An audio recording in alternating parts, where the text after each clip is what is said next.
하나님 말씀 사무엘상 22장 1절입니다. 사무엘상 22장 1절, 5절 말씀까지 봉독하겠습니다.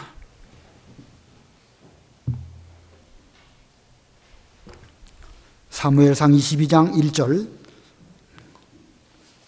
그러므로 다윗이 그곳을 떠나 아둘람 굴로 도망하며 그의 형제와 아버지의 온 집이 듣고 그리로 내려가서 그에게 이르렀고, 환난 당한 모든 자와 빚진 모든 자와 마음이 원통한 자가 다 그에게로 모였고, 그는 그들의 우두머리가 되었는데 그와 함께한 자가 400명 가량이었더라. 다윗이 거기서 모압 미스베로 가서 모압 왕에게 이르되, 하나님이 나를 위하여 어떻게 하실지를 내가 알기까지 나의 부모가 나와서 당신들과 함께 있게 하기를 청하나이다 하고 부모를 인도하여 모압 왕 앞에 나아갔더니, 그들은 다윗이 요새에 있을 동안에 모압 왕과 함께 있었더라. 선지자 갓이 다윗에게 이르되, 너는 이 요새에 있지 말고 떠나 유다 땅으로 들어가라. 다윗이 떠나 헤렛 수풀에 이르니라. 거기까지 봉독하겠습니다. 오늘 본문의 내용은 이 사울 왕이 무서워서 다윗이 지금 블레셋으로 갔다가 여기저기로 어려운 과정들을 겪어가는 이런 속에 있는데, 근데 가만히 살펴보면 하나님께서는 이런 어려운 일들을 통하여서 다윗을 지금 만들어가고 계심을 볼 수가 있습니다. 이스라엘의 왕으로 다윗을 잘 만드시는 가운데 앞으로 왕이 되었을 때에 그가 또 어떤 사람들의 도움을 받아서 그 일을 감당케 하시려고 하나님께서 배후에서 역사하심을 볼 수가 있습니다. 그래서 오늘 제목은 다윗을 만들어 가시는 하나님, 다윗을 만들어 가시는 하나님. 좀 길게 말한다고 하면 장차 이스라엘 왕으로 다윗을 쓰시려고 여러 사람도 만나게 하시고 좋은 선지자도 만나게 하시는 이런 하나님의 섭리가 본 사건의 바탕에 깔려 있는 것입니다. 그래서 다윗을 만들어 가시는 하나님. 자, 이 다윗을 죽이려고 하는 사울을 피해서 도망자 신세가 되었습니다.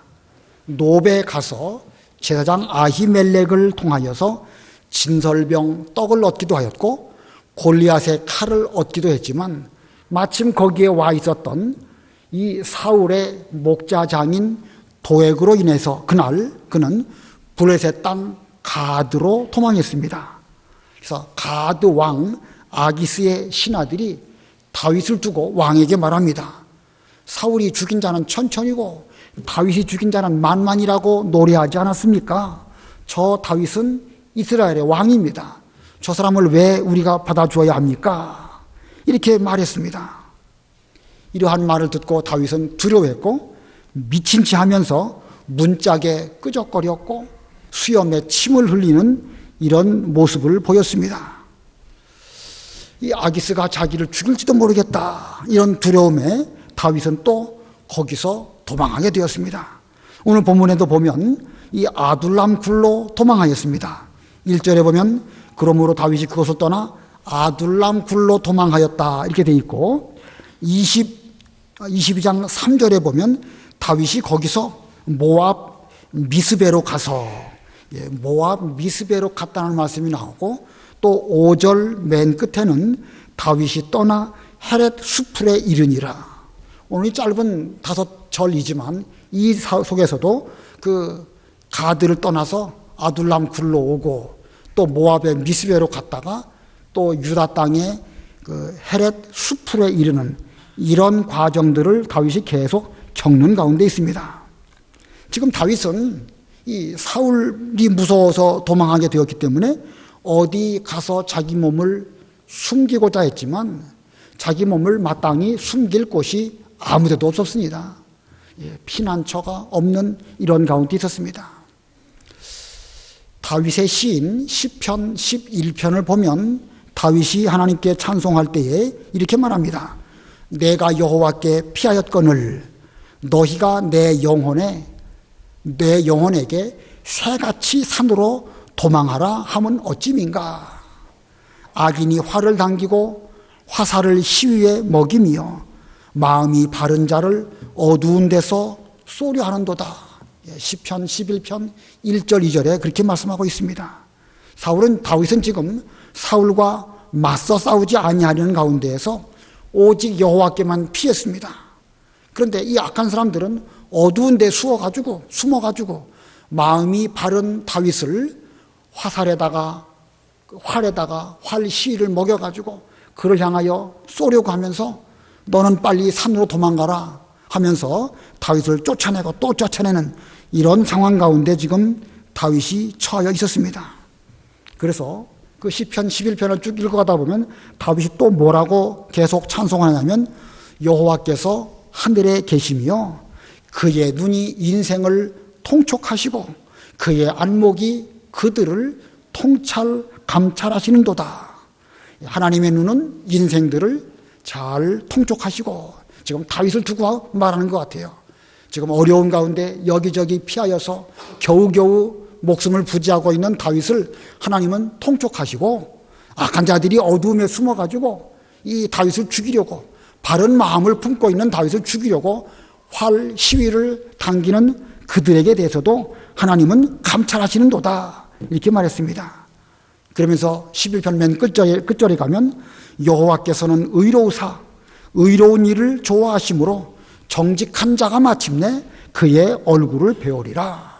그런 소망 가운데 지금 비록 내가 새가 쫓겨나듯이 이 산으로 날아갔다가 저 산으로 날아갔다가 화살을 피하여 다니는 이런 어려운 가운데 있지만 하나님은 살아계시기 때문에 반드시 그 마음이 정직한 사람은 하나님의 얼굴을 뵙게 될 것입니다 라고 그 시를 마무리합니다. 지금은 비록 악인들에 의해서 쫓겨다니는 그런 새와 같은 신세이지만 여호와께서 통촉하시고 여호와께서 감찰하시는 가운데 계시니까 정직한 자는 마침내 승리하고 여호와 앞에서 긍휼로 그분의 얼굴을 배울 것이다 라고 하면서 그 어려운 과정을 잘 겪은 이런 과정들을 시로 이렇게 표현했습니다. 다윗은 이 앞부분에서 이미 그 사무엘을 통해 가지고 머리에 기름 부음을 받게 되었고 장차 이스라엘의 주권자 곧 왕이 될 것임을 말씀하셨습니다. 다윗은 자기에게 사무엘을 통하여 기름 부음을 받았을 때에 그것이 어떠한 의미인지 충분히 알고 있었습니다. 그러나 지금 그가 겪고 있는 상황은 정반대의 상황이죠. 어디 가서 기거할 데가 없어서 이 산으로 갔다 저 산으로 갔다 뭐 지금 이런 신세가 되고 말았습니다. 그래서 두려워서 때로는 미친 체하고 또 겨우겨우 목숨을 부지하면서 왔다 갔다 하고 있는 이런 신세입니다. 왜 이래야만 할까? 하나님께 기름 부음을 받았는데 왜 이래야만 할까? 그러나 하나님께서 다윗에게 기름을 부으실 때에는 장차 그 목적은 반드시 이루어질 것임을 하나님께서 보증하시지만 그러나 그 과정 속에서는 시련을 받아야 할 것도 하나님의 구원 계획에 있었고 또 그 시련 속에서도 하나님은 그를 택하셨기 때문에 끝까지 붙들어 주시고 그의 생명을 잘 보존해 주실 것도 그 언약 가운데 내포되어져 있는 것입니다. 자, 우리 이거 잘 기억하셔야 됩니다.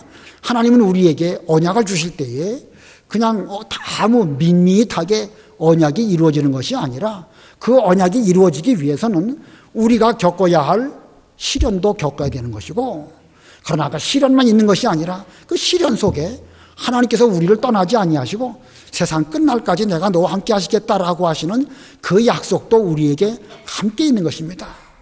이것은 성경 모든 하나님의 언약이 다 이와 같은 원칙 가운데서 주어졌습니다.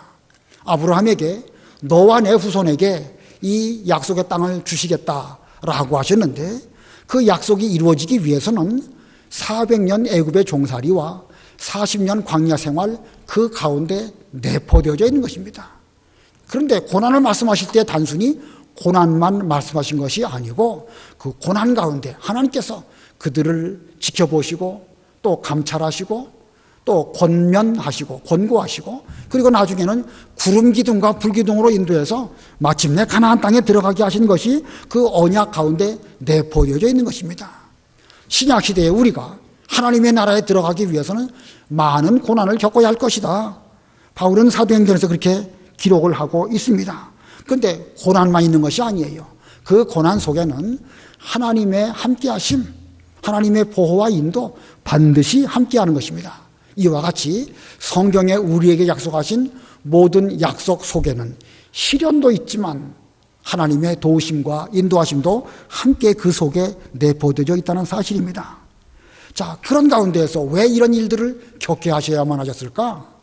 다윗으로 하여금 앞으로 하나님의 일을 잘 감당할 만한 그런 사람으로 다윗을 만들어 가시는 하나님의 목적을 이루시기 위해서는 시련도 필요하고 또 그런 가운데 기도하고 의지하는 가운데에서 하나님의 도우심도 필요한 것입니다.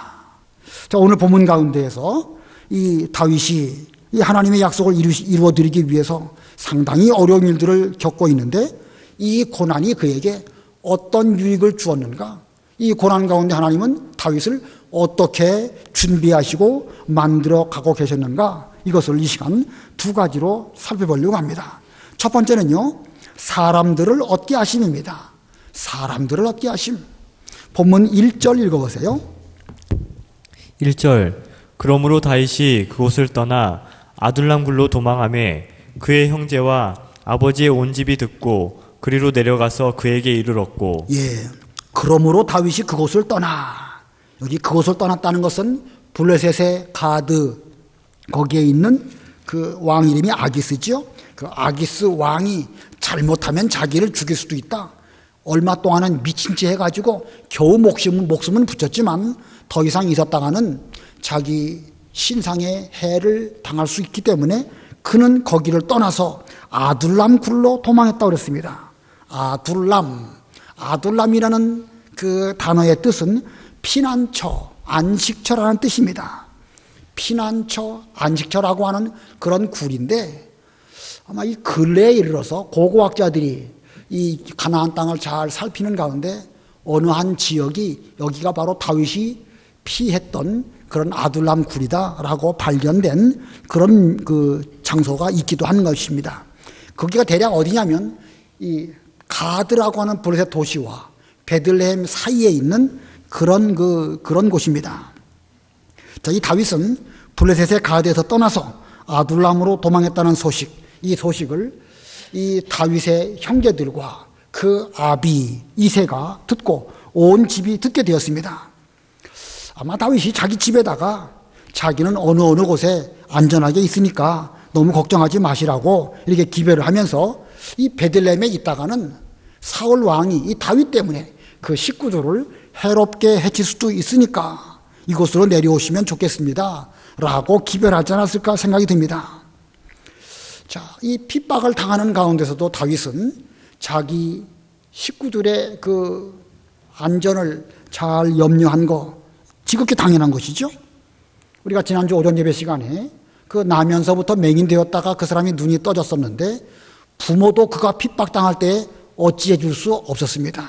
예, 핍박당할 때 부모는 자기 자신에 대해서 어떻게 해줄 수 없지만 그러나 오늘 본문 가운데 다윗은 비록 자기가 어려운 중에 있다 할지라도 자기 가족을 돌보는 일을 다윗이 지금 잘했음을 알 수가 있습니다.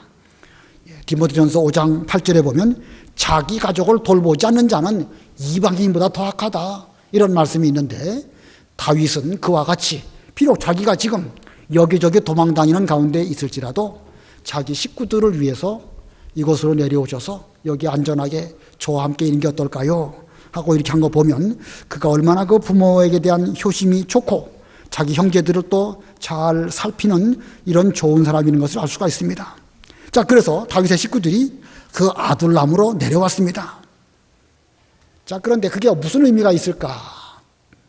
이 다윗과 함께 내려온 식구 가운데에 이 뒤에 이제 몇몇 유의해서 보아야 할 인물들이 등장하게 되는데 아비새, 요압, 또 아사헬 이런 인물들도 거기에 내려왔을 것으로 우리는 생각합니다.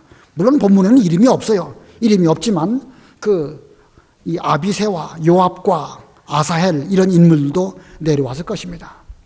이런 인물들은 제가 말씀드린 이 세 사람은 누구냐면 다윗의 이복 누이인 수르야의 아들들입니다.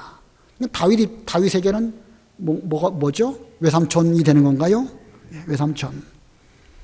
자, 나중에 그 요압은 그 다윗 밑에서 이스라엘의 군대 장관이 되죠. 그러다가 나중에 그 사울의 군대 장관이었던 그 아브넬 죽이는 일로 여러 가지 다윗의 마음을 불편하게 한 이런 인물이기도 합니다. 그러나 아무튼 그런 이야기는 다음에 또 배우도록 하고, 지금 이렇게 다윗이 자기 식구들을 잘 돌보는 가운데에서 그 식구 가운데 앞으로 일생 자기가 이스라엘 왕으로 어떤 일을 할 때에 끝까지 자기를 잘 도와줄 수 있는 그런 훌륭한 장군들을 그 식구들 가운데서 많이 얻게 되었다. 자, 이게 이 다윗이 자기 식구들을 잘 돌본 이런 가운데에서 귀중한 사람들을 얻게 했다는 이런 면을 우리들에게 교훈하고 있습니다. 오늘날 우리도 다윗처럼 비록 우리가 어려운 가운데 있다 할지라도 자기 식구에 대한 올바른 도리를 끝까지 다 해야 됩니다. 이거 뭐 지극히 당연한 이야기지요. 자기 식구도 안 돌아보는 그런 사람이 어디 있겠습니까? 근데 의외로 그런 사람이 있더라고요. 지금 저녁 먹으러 집에 들렸다가 MBC 잠깐 틀어보니까 거기에 뭐가 나오냐면 그 이혼하고 자녀 양육비를 주기로 이렇게 다 약속하고 그렇게 이혼하고서는 수십 년 지나는 동안에도 한 푼도 안 준 그런 못된 사람들이 세상에는 많이 있더라고요. 물론 그런 사람만 뉴스에 내니까 그러겠지만 앞으로 이 세상은 점점 피폐해지게 될 것이 분명합니다. 한 사람만 자녀를 하나만 낳고 이렇게 크다 보니까 점점 이 핵가족화 돼가지고 식구에 대한, 가족에 대한 도리 같은 것들을 학교에서도 또는 가정에서도 잘 가르치지 못하는 이런 시대가 점점 올 것이고 이미 와 있습니다. 그러므로 이런 면에 대해서 우리는 이 성경을 통해 가지고 앞으로 이 자기 식구들을 잘 돌봐야 된다는 이런 하나님 앞에서 이 계명적으로 혹은 인간의 도리적으로 그렇게 해야 될 것을 잘 가르치는 이런 우리가 되어야 합니다. 너무나 당연한 일인데 참 이상하게 되었습니다. 자, 그 다음에 2절, 우리 2절 다 같이 또 하겠습니다. 2절 시작. 환난 당한 모든 자와 빚진 모든 자와 마음이 원통한 자가 다 그에게로 모였고 그는 그들의 우두머리가 되었는데 그와 함께 한 자가 400명 가량이었더라. 다윗이 아둘람 굴에 숨어 있다라고 하는 소문이 점점 퍼지게 되었고 그 소식을 듣고는 사람들이 많이 몰려왔습니다. 근데 오늘 본문 보니까 어떤 종류의 사람들이 몰려왔다고 그랬죠? 첫 번째는 환난 당한 자, 그 다음에 빚진 자, 이 빚쟁이들, 그 다음에 마음이 원통한 사람들, 이런 사람들이 지금 다윗에게로 한 사람, 두 사람 몰려왔습니다. 이들 모두가 어떤 처지에서 다윗에게 오게 되었는지는 우리는 알 수 없습니다. 다만 대체적으로 지금 이스라엘의 왕으로 사울이 왕 위에 있으면서 그는 하나님께로 버림을 받았고 정신도 온전하지 못하고 그 나라를 건강하게 잘 통치할 생각은 하지 아니하고 자기 왕위 빼앗기지 않으려는 그런 욕심으로 다윗 같은 충신을 죽이려고 하는 이런 그 가운데 있으니까 지금 이 나라 꼴이 어떻게 되겠습니까? 나라는 상당히 사회적으로 불안했고 사회적으로 불안한 가운데에서 또 탐관 오리들은 많아졌을 것이고 그러다 보니까 환난을 당하는 사람, 빚진 자, 원통한 자들 점점 많아질 수밖에 없었을 것입니다. 자, 이 하나님께로부터 거절당한 사울 왕으로 앉아 있으니까 그만큼 사회는 불안할 수밖에 없었습니다. 자, 그런데 이런 일을 몸소 겪었던 이 사람들, 여기 환난 당하고 원통하고 또 빚진 자들, 이런 사람들 그 마음 상태가 어떨까요? 그들의 이 정신적 건강이 건강할까요? 그렇지 못할까요? 아무래도 그렇지 못하지요. 예. 어디서 늘 쪼들려가지고 빚져가지고 어렵게 살았던 사람이든지 환난을 많이 겪었다든지, 물론 다 그런 건 아니에요. 다 그렇다는 건 절대 아닙니다. 그러나 일반적으로 가정 형편이 어렵다든지 또 여러 가지 피해 의식이 있다든지 그런 사람들은요, 자존감도 떨어지고 사람 의심하는 그런 마음도 많이 있고 아무 일도 아닌 것 때문에 욱하고 화를 내기도 하고 이런 부류의 사람들이 지금 다윗에게 몰려 들어왔습니다. 사실 오늘날 이런 부류의 사람들은 어디 가면 많이 있을까요? 감옥에 가면 많이 있죠. 핍박당하고 뭐 빚지고 뭐 등등 이런 사람들, 이런 사람들 모여 있는 그 집단은요, 여러 가지로 심각하고 복잡한 문제들이 많이 일어날 수밖에 없습니다. 그들을 잘 만들어서 쓸만한 사람 만든다는 거 쉽지 아니한 일입니다. 근데 확실한 것은 이 다윗이 지금 그 사람들의 우두머리가 되었다고 여기 2절 가운데서 말씀하고 있죠. 다윗은 지금 그 한 사람 한 사람을 잘 살펴주고 그들을 잘 따뜻하게 맞이하고 그리고 위로해 주었기 때문에 다윗은 그들에게 존경을 받게 되었고, 그런 소문이 점점 퍼지니까 여러 종류의 사람들이 많이 모여오게 되는 이런 일이 결과가 벌어지게 된 것입니다. 자, 이 사람들이 뭐 처음부터 한꺼번에 400명이 쳐온 건 아닐 거예요.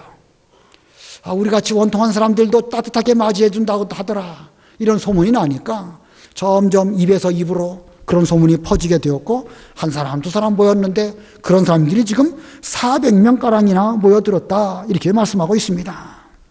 자, 이 다윗이 지금 어떠한 마음가짐으로 사람들을 따뜻하게 영접했는가라는 것을 본문에서 알 수가 있습니다. 지금 이 세상, 이 사울 왕이 통치하는 이스라엘 나라는 사회적으로 상당히 많은 문제를 안고 있는데, 이러한 가운데에서 정작 자기를 받아줄 수 있는 사람은 아무도 없었는데, 다윗도 그런 사람 가운데 한 사람이었지만 자신의 입장을 잘 생각하는 가운데에서 하나님을 의지하는 가운데 다른 사람에게 대해서는 이게 넓은 마음으로 따뜻하게 잘 영접한 이런 다윗의 인품, 참 하나님은 그를 이렇게 만드신 것입니다. 옛날 중국 소설 가운데 수호지라는 소설이 있죠. 수호지에 보면 양산박이라고 하는 그 요새에 사람들이 하나씩 둘씩 모여가지고 그들이 그 당시에 이 사회의 여러 가지 영웅 호걸들을 모아가지고 뭐 이렇게 의로운 일을 한다든지 그런 일들이 소설인지 역사인지 모르겠지만 있습니다. 경기도 북쪽에 가면 그 전곡, 그리고 철원 쪽에 가면 고석정이라는 데가 있어요. 가보셨습니까? 고석정이 옛날에 그 임꺽정의 그 요새라고 합니다. 조선시대에 아마 숙종 때인가 언제 때인가 그 세상이 여러 가지로 어려워지니까 그런 힘든 사람들, 힘께나 쓰는 사람들, 그런 사람들이 거기 점점 모여들어가지고 탐관 오리들을 다 이렇게 혼내는 뭐 이런 일들을 부분적으로 했지요. 사실은 뭐 그들이 산적이라고 할 수가 있지만 아무튼 그들은 서로 따뜻하게 잘 보듬어주는 가운데에서 잘 이끌었기 때문에 그 당시에 백성들은 그 임꺽정을 의적이라고 부르지 않았습니까? 지금 본문에 나와 있는 다윗이 이 당대에는 조금은 좀 그렇지만 그와 같은 부류의 사람이었습니다. 자, 이 본문에 이 사람들, 환난 당하고 빚진 자, 마음이 원통한 사람들, 각각 다양한 환난들을 겪었지만 그 환난을 통해서 다윗을 만나게 되었고, 그래서 앞으로 하나님 나라를 위해서 크게 기여할 수 있는 이런 기회가 그들에게 주어졌고, 다윗은 그 사람들을 얻게 된 것입니다. 다윗이 그들의 우두머리가 되었다. 다윗 역시도 원통한 일을 많이 겪었고 그도 환난을 당했기 때문에 이 원통한 사람을 위로해 주었고 환난 가운데 있는 사람들을 잘 영접할 수 있었던 것입니다. 이제 사무엘하 23장에 가면 거기 다윗의 용사들이 아주 많이 나옵니다. 거기 잘 보면 유명한 세 용사가 있고 또 30명 용사가 또 나오기도 합니다. 여러 용사들이 쭉 있는데 그들 사무엘 하에 있는 그 모든 용사들이 여기 400명 용사들은 아니었겠지만 분명 이 어려운 가운데에서 다윗과 생사고락을 함께 했던 사람들이 내내 다윗을 잘 도와서 나라를 세웠고 그리고 나라에서 중요한 역할들을 충성한 이런 인물들이 거기서 많이 나왔을 것입니다. 여기 이 400명, 이 400명이라는 숫자는 장정의 숫자지요. 히브리 사람들은 사람 숫자를 말할 때에 여자와 아이들을 제외하고 400명으로 기록을 했고 뒤에 가면 그 숫자가 또 600명으로 늘어납니다. 사무엘상 23장 13절 읽어보세요. 23장 13절 다윗과 그의 사람 600명 가량이 일어나 그일라를 떠나서 갈 수 있는 곳으로 갔더니 다윗이 그일라에서 피한 것을 어떤 사람이 사울에게 말하매 사울이 가기를 그치니라. 예, 처음에는 400명가량 다윗에게 모였었는데 얼마 지나니까 그 숫자가 금방 또 600명이 되었습니다. 자, 그렇게 다윗은 이 어려운 과정 속에서 사람들, 자기와 일생을 같이 할 용사들을 많이 얻었다는 거. 하나님의 이 놀라운 역사지요. 다윗은 내가 이런 고난 가운데서 사람들을 규합해 가지고 장차 이스라엘의 왕이 되면 저들을 통해 가지고 하나님의 일을 좀 잘해야 되겠다. 이렇게까지 계획을 세우지는 않았습니다.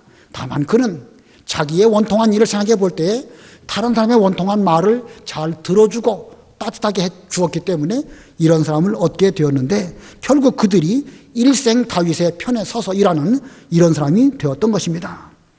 오늘날 우리가 하나님의 일을 할 때에도 고난 속에서도 이런 사람들을 많이 얻는다고 하면 평생 우리의 자산이 되겠죠? 평생 자산이 됩니다. 우리가 그렇게 되기 위해서는요, 어릴 때의 아이들을 교회에 보내는 것 대단히 중요합니다. 대단히 중요합니다. 물론 학교 친구도 중요하고요, 동네 친구도 중요하지만 어릴 때 교회에서 사귄 친구들 정말 스스럼 없이 신앙생활 일생 같이 합니다. 교회 떠나가지 않은 이상은 불가피하게 늘 같이 있을 수밖에 없지 않습니까? 그런 면으로 주일학교가 중요하고 또 그런저런 일 좀 우리가 말고라도 우리도 어려운 가운데에서 이런 사람들을 얻는다고 하면 그거야말로 최고의 일생의 우리의 보이지 않는 재물이 아닐까 그렇게 생각이 듭니다. 지금 이 400명가량 되는 사람들 다윗 편에 서는 거 이거 고난입니다. 그러나 그것은 결국은 하나님을 위하는 길이고 하나님 나라를 위하는 그런 길에 함께 동참하는 것이지요. 그러므로 이 길을 걸어가기, 오늘날 우리가 그와 같은 길을 걸어가기 위해서는 신앙적으로 분별해야 됩니다. 이것이 과연 올바른 길일까? 신앙적으로 그 길이 올바르다고 여겨지게 되면 우리는 모든 것을 뒤로 하고 그 길에 나서서 결단해야 됩니다. 그리고 올바른 길로 잘 걸어간다고 하면 우리는 서로가 서로에게 여기 여러 용사들과 같은 이런 사람들이 되어서 평생 하나님의 교회를 위해서 함께 수고하고 동고동락을 같이 하는 이런 사람들이 될 수가 있을 것입니다. 저는 이 본문을 보면서 어떤 생각이 들었냐면 제가 무슨 기도 제목을 별도로 정해놓고 기도하거나 그러지는 않는 사람입니다. 근데 이 담임 목사로서 우리 교회에 이 400명 용사를 얻는 것을 기도 제목으로 삼고 기도해야 되겠다. 이런 마음이 들었습니다. 어떻게 괜찮지 않습니까?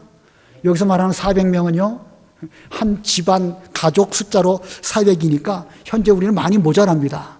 얼마 지나면 400명 숫자 채워지면 600명 하면 좋을 것 같기도 하고, 아무튼 제 입장에서는 400명 용사를 얻는 그런 은혜를 달라고 하나님께 기도도 드리고 좀 표현이 그렇지만 좀 때를 써서라도 좀 사람을 얻게 해달라고 해야 되지 않을까 생각이 듭니다. 어떤 사람은 기도원 300명 용사에 관한 설교 말씀하면서 우리 교회 사람 많이 필요 없으니까 300명만 남아도 좋다고 하면서 다 가라고 했답니다. 아마 300명만 남았을지도 몰라요. 그러나 저는 거꾸로 그러면 곤란하죠. 그렇게 말하면 안 됩니다.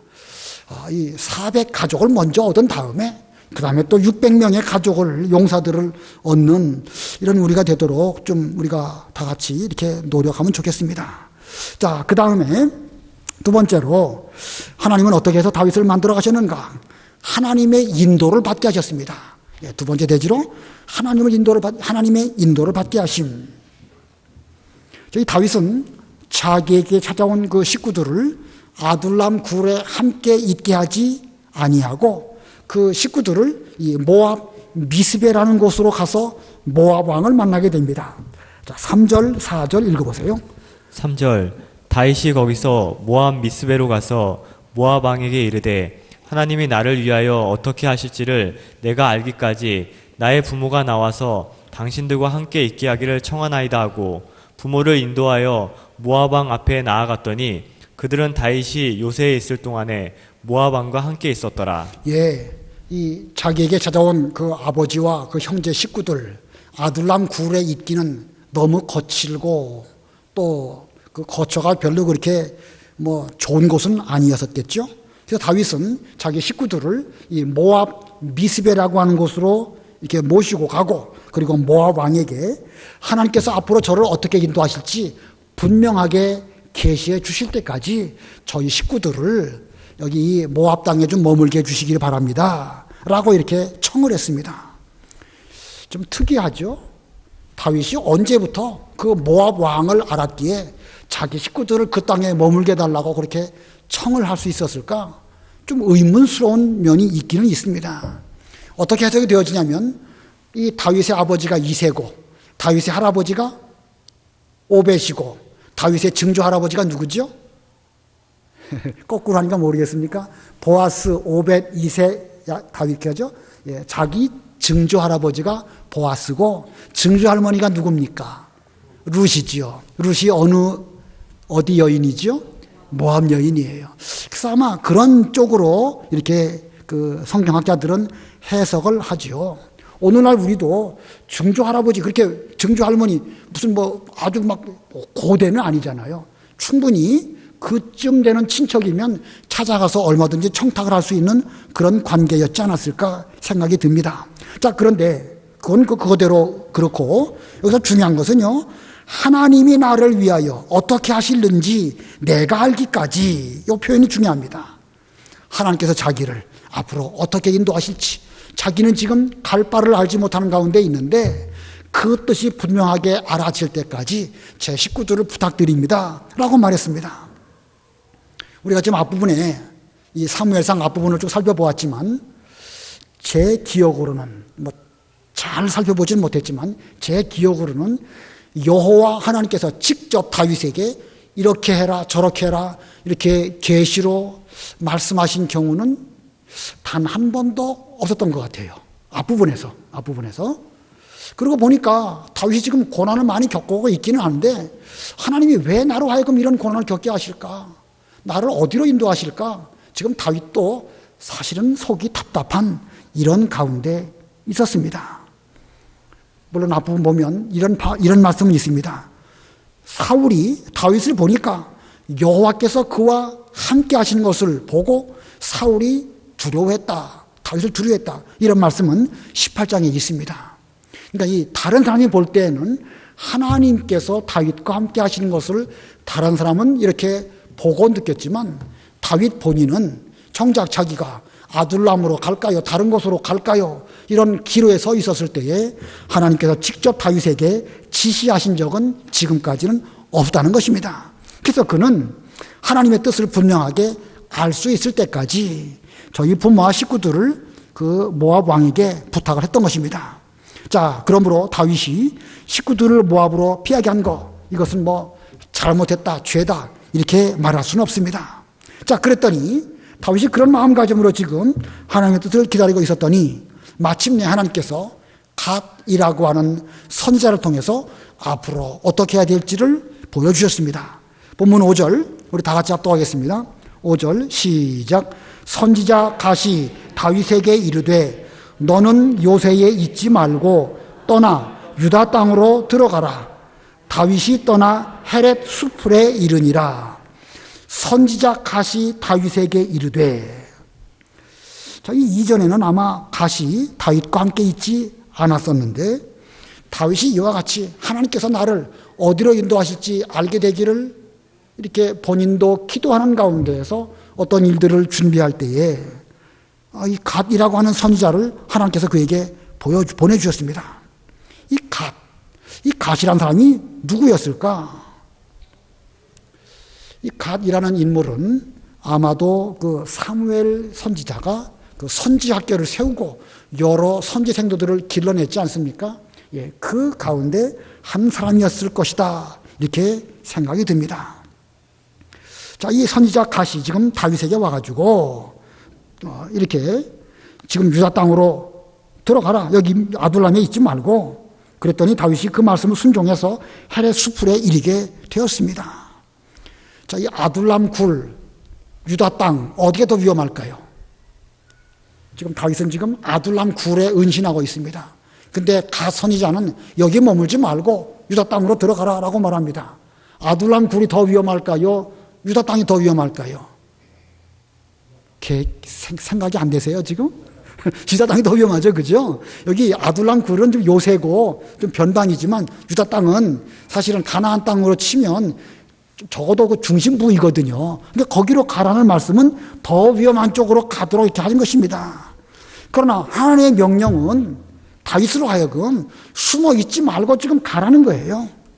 자, 이 말씀은 하나님의 뜻은 하나님의 사람 다윗이 블레셋이나 모압이나 그런 변방으로 끼웃거리지 말고 좀 두려워하지 말고 유다 땅으로 들어가서 거기에서 자기가 해야 할 역할을 잘하는 가운데 백성들을 지키는 가운데 버티고 견디라는 것입니다.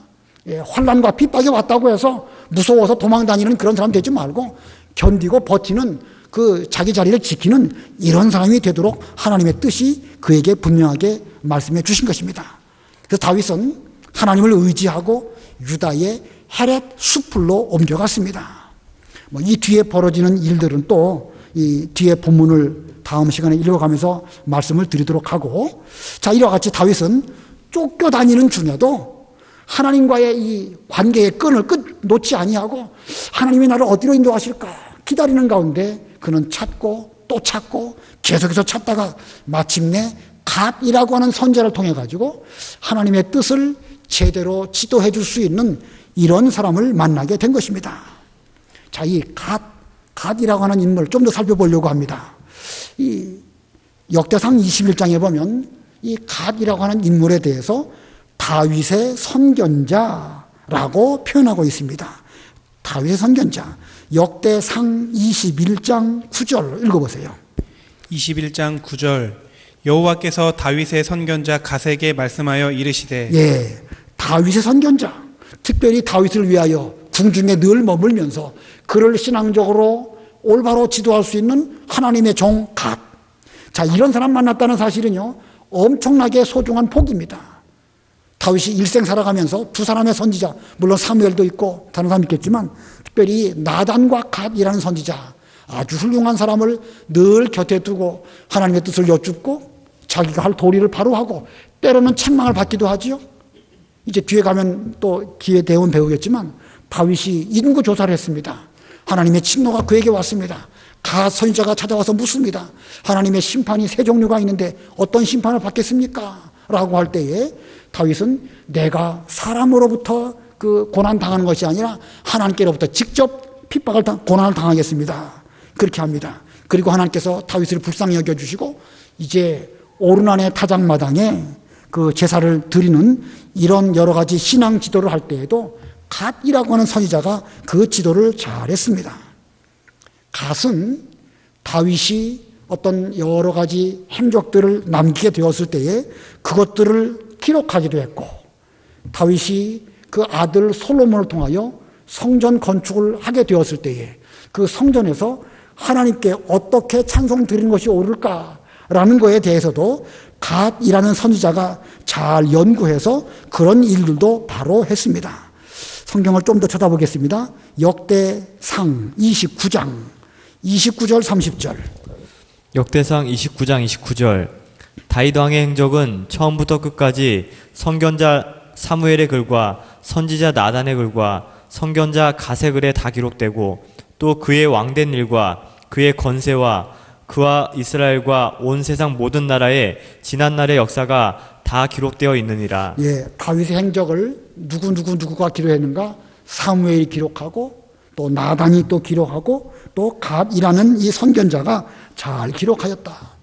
얼마나 가까이에서 잘 지켜보았으면 그의 낱낱이 그 일거수일투족을 성경으로 잘 기록했겠습니까? 다윗 입장에서는 이런 선지자를 만난 것이 큰 복입니다. 또 한 군데 보겠습니다. 역대하입니다. 역대하 29장 25절. 29장 25절 왕이 레위 사람들을 여호와의 전에 두어서 다윗과 왕의 선견자 갓과 선지자 나단이 명령한 대로 재금과 비파와 수금을 잡게 하니 이는 여호와께서 그의 선지자들로 이렇게 명령하셨습니다. 예, 여기 역대하 29장의 그 때는 히스기야 왕 때입니다. 히스기야 왕 때에 하나님께 찬송을 드리는데 그 찬송을 드릴 때에 이 레위 사람들이 나단과 갓 선지자를 통하여 명령한 대로 그런 악기들을 사용하여서 하나님께 찬송을 드렸다, 이런 뜻입니다.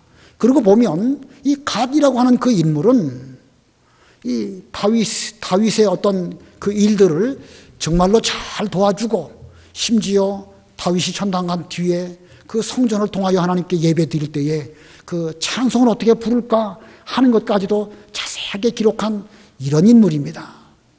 자, 그러니 다윗 입장에서 이런 훌륭한 하나님의 종을 만난 것은 여러 과정 가운데서도 그 얻어지는 여러 가지 이 복 가운데서도 최고의 복이 아닐까 이렇게 생각이 듭니다.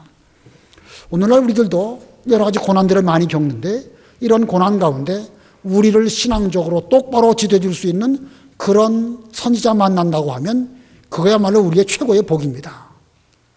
예수님께서 마태복음 11장에 이렇게 말씀하시죠. 너희들이 무엇을 보려고 광야에 나갔더냐? 바람이 흔들리는 갈대냐? 그렇지 않다면 무엇이냐? 부드러운 옷 입은 사람이냐? 부드러운 옷 입은 사람은 왕궁에 있느니라. 그러면 너희가 누구를 만나려고 광야로 나갔더냐? 선지자더냐? 그렇게 질문하시고 그리고 뭐라고 말씀하시죠?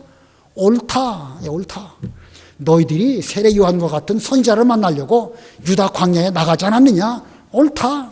그 세례 요한이야말로 여자가 낳은 자 가운데에서 가장 위대한 그런 인물이 바로 그 세례 요한이다 라고 말씀하십니다.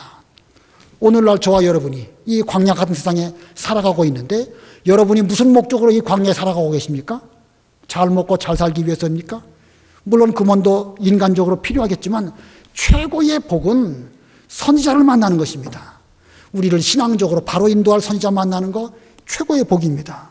다윗이야말로 지금 하나님이 나를 어디로 인도하실까 그 찾고 있는 가운데에서 하나님은 그 소원을 아시고 갓을 보내주시고 그 뒤에는 나단을 통해서 또 지도해 주시는 이런 그 일을 하셨습니다. 자, 이렇게 다윗은 어려운 일을 겪었지만 이런 가운데에서 첫 번째로는 누구를 얻었다고 그랬습니까? 아까 사람들을 얻었어요.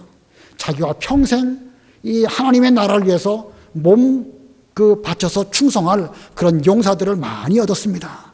그리고 선지자 갓 혹은 나단 같은 그런 선지자, 하나님의 그 인도를 잘 지도해 줄 수 있는 이런 사람을 만났기 때문에 다윗은 그 이후에 이스라엘의 왕이 되어서 그 나라를 잘 이끌어가는 그런 성군이 되었던 것입니다. 오늘날 우리도 여러 가지 어려운 일 가운데 살아가고 있는데 우리도 사람을 얻는 것이야말로 최고의 복이고 또 하나님의 말씀을 지도해 줄 수 있는 그런 사람 만나는 것이 또한 우리에게 귀중한 복입니다. 저도 아까 그렇게 말씀드린 것처럼 여러분들도 우리 교회에 좀 이 훌륭한 용사들 400명 용사, 600명 용사 좀 얻게 해달라고 우리가 기도하기도 하면서 우리 모두가 또 그런 사람이 돼야 되겠죠? 그러나 뭐 저를 위해서 그렇게 하라는 건 아니에요. 우리 교회를 위해서 일할 수 있는 그런 용사들 많이 보내달라고 하나님께 우리가 좀 탄원하듯이 그렇게 기도하면 좋겠고요. 또 하나님의 사람 선지자 만나기 어려운 이런 광야길인데 좋은 하나님의 사람 만나게 해달라고 저를 말하는 거 아닙니다. 여러분에게 말씀드리는 거예요. 예, 그런 기도 하시면 감사하겠습니다. 자, 기도하겠습니다.